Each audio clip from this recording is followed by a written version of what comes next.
সুপ্রিয় শিক্ষার্থীবৃন্দ, অনলাইন ক্লাসে তোমাদেরকে স্বাগত জানাচ্ছি। ধামালকোট আদর্শ উচ্চ বিদ্যালয়ের অনলাইন ক্লাসে নবম দশম শ্রেণীর শিক্ষার্থীদেরকে স্বাগত জানাচ্ছি। আমি মনির হোসেন। আশা করছি তোমরা আল্লাহর রহমতে ভালো আছো, আমিও আল্লাহর রহমতে ভালো আছি।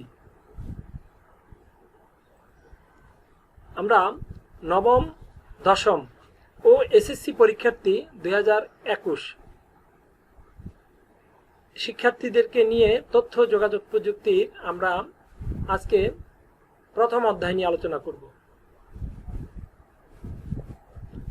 সুপ্রিয় শিক্ষার্থীবৃন্দ, তথ্য যোগাযোগ প্রযুক্তি এবং আমাদের বাংলাদেশ এ বিষয়ে আমরা প্রথম অধ্যায় থেকে গত দুটি ক্লাস শেষ করেছি।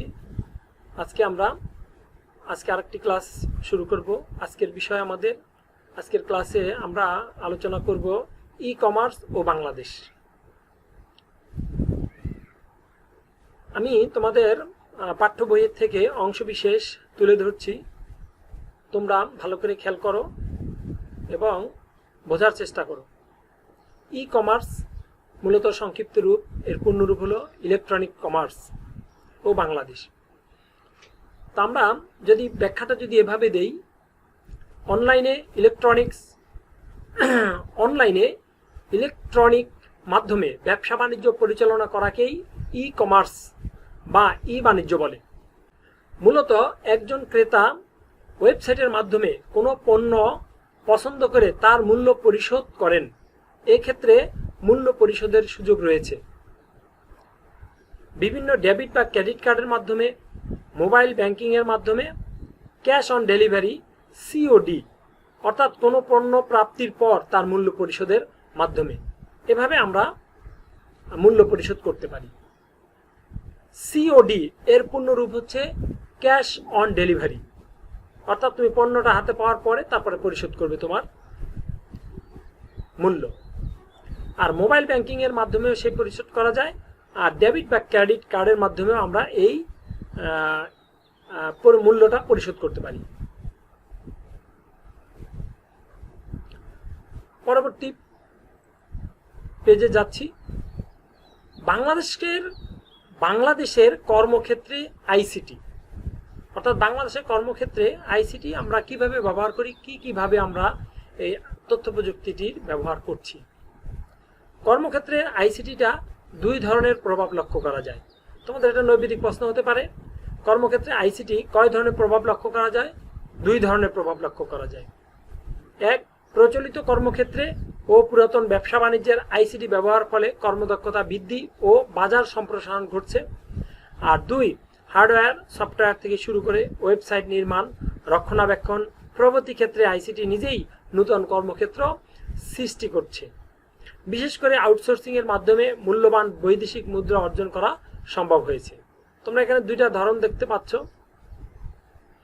কর্মদক্ষতা বৃদ্ধি আর বাজার সম্প্রসারণ।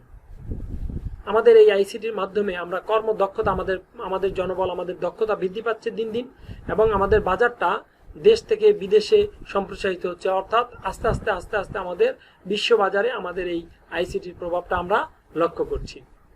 আর দ্বিতীয়ত হচ্ছে হার্ডওয়্যার সফটওয়্যার থেকে শুরু করে আমাদের যে বিভিন্ন ধরনের ওয়েবসাইট নির্মাণ, রক্ষণাবেক্ষণ, এই জাতীয় কাজে আমাদের নতুন নতুন কর্মক্ষেত্র সৃষ্টি হচ্ছে। আর এটা বিশেষ করে আমাদের আউটসোর্সিং এর ক্ষেত্রে আমাদের এটা ব্যাপক প্রসার লাভ করছে। বর্তমানে আউটসোর্সিংটা হচ্ছে ব্যাপক প্রসারিত হচ্ছে, এবং এই ক্ষেত্রে আমরা অনেক বৈদেশিক মুদ্রা অর্জন করতে সক্ষম হয়েছি। সামাজিক যোগাযোগ ও আইসিটি, সংক্ষেপে যদি আমরা সামাজিক যোগাযোগের কথা বলি, তাহলে আমাদের ফেসবুক এবং টুইটার এই দুইটা এখন জনপ্রিয়তার শীর্ষে। তো এই সামাজিক যোগাযোগে আইসিটি আমরা কিভাবে ব্যবহার করছি? আইসিটি ব্যবহার করে দেখো, তথ্য যোগাযোগ প্রযুক্তি ব্যবহার করে মানুষ যোগাযোগ ও ভাব প্রকাশের জন্য যা কিছু সৃষ্টি, বিনিময় কিংবা আদান প্রদান করে, তাই সামাজিক যোগাযোগ। দুটি জনপ্রিয় সামাজিক যোগাযোগ মাধ্যম হচ্ছে ফেসবুক আর টুইটার। এর মধ্যে ফেসবুকটা হচ্ছে কি 2004 সালে 4 ফেব্রুয়ারি, অর্থাৎ 4 ফেব্রুয়ারি মার্ক জুকারবার্গ তার অন্য বন্ধুদের সাথে নিয়ে এটি চালু করেন।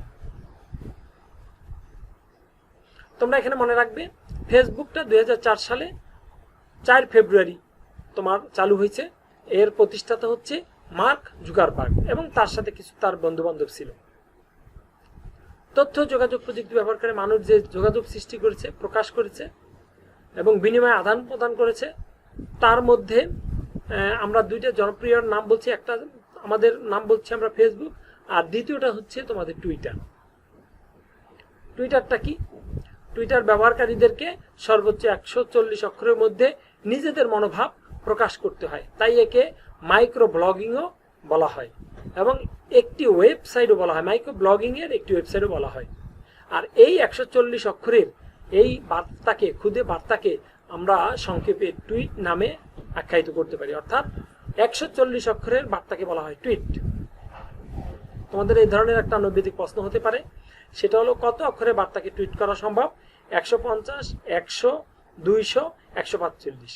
তাহলে এখন দেখো এখানে সম্ভব কত অক্ষরের, তাহলে আমাদের 140 অক্ষরের মধ্যে থাকতে হবে। তার মানে হচ্ছে আমরা 100 অক্ষরেও লিখতে পারি, 120 অক্ষরেও লিখতে পারি, 130 অক্ষরেও লিখতে পারি, 90 অক্ষরেও লিখতে পারি।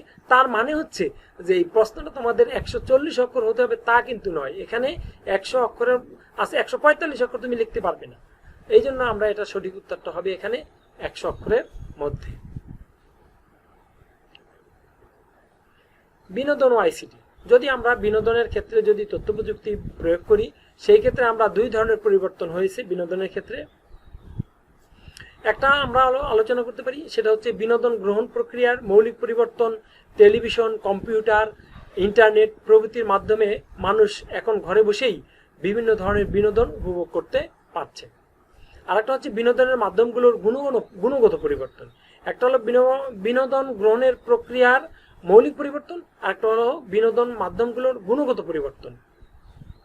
কম্পিউটার গেম এবং অ্যানিমেশন বা কার্টুন এখন ব্যাপক জনপ্রিয় বিনোদনের মাধ্যম হিসেবে ব্যবহার হচ্ছে। তারপরে আছে ডিজিটাল বাংলাদেশ। ডিজিটাল বাংলাদেশ বলতে বোঝায় তথ্য যোগাযোগ প্রযুক্তি ব্যবহার করে একটি আধুনিক বাংলাদেশ গড়ে তোলা। বর্তমান সরকার 2021 সালের মধ্যে ডিজিটাল বাংলাদেশ রূপকল্প বাস্তবায়নের জন্য পরিকল্পনা গ্রহণ করেছেন। ডিজিটাল বাংলাদেশের লক্ষ্য হচ্ছে সব ধরনের প্রযুক্তি ব্যবহার করে দেশের শিক্ষা, স্বাস্থ্য, কর্মসংস্থান এবং দারিদ্র্য মোচনের অঙ্গীকার বাস্তবায়ন করা। এই হচ্ছে আমাদের ডিজিটাল বাংলাদেশের কি অঙ্গীকার। মানে এই জিনিসগুলা আমাদের প্রযুক্তি খাত ব্যবহার করে আমাদেরকে এগিয়ে যেতে হবে। আর এটার রূপকল্প হাতে নিয়েছে 21 সালের মধ্যে।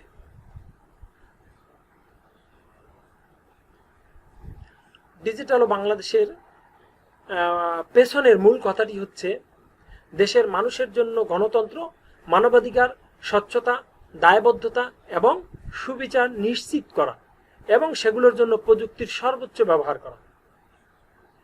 ডিজিটাল বাংলাদেশ বাস্তবায়নে সরকার চারটি সুনির্দিষ্ট বিষয়ের গুরুত্ব দিয়েছেন। এক হচ্ছে মানব সম্পদ উন্নয়ন, 2 হচ্ছে জনগণের সম্পৃক্ততা, 3 নাম্বার সিভিল সার্ভিস ও 4 নাম্বারে আমরা বলতে পারি দৈনন্দিন জীবনে প্রযুক্তির ব্যবহার।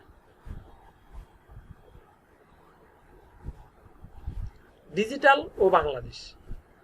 লিপফ্রগ বলতে বোঝায় বড় বড় লাফ দেওয়া।